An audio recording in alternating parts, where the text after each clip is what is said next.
It says, if the equilibrium constant for this reaction below is 8.2 times 10 to the minus 2, and we have 2x gas plus y gas yields x2y gas in equilibrium, what is the equilibrium constant for this reaction? We have 3x2y gas plus 6x gas plus 3y.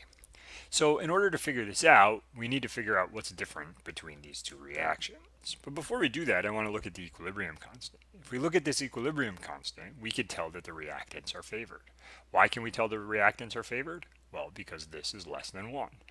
And since the equilibrium is products over reactants, there are more reactants than there are products.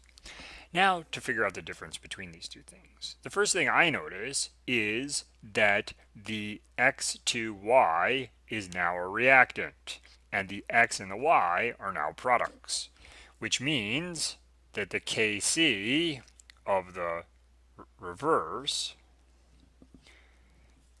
is equal to 1 over the Kc of the forward reaction.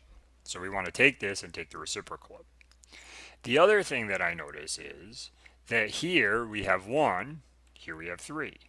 Here we have 2, here we have 6, here we have 1, here we have 3. We've also tripled this reaction. So we have to take the reciprocal, and then we need to raise it to the Kc to the n. And you could do these both at the same time. In this case, we want to cube this.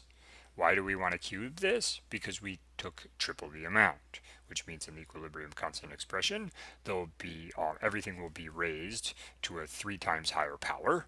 So therefore, we need to raise the whole Kc to a 3 times higher power, or raise it to the 3.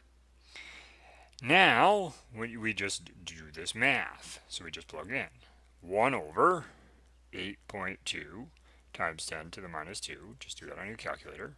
And then whatever you get, cube it. And when you do that, you get 1.81 times 10 to the 3. So this is how we can take a more complex example than in the previous example, where we've both reversed and tripled the reaction.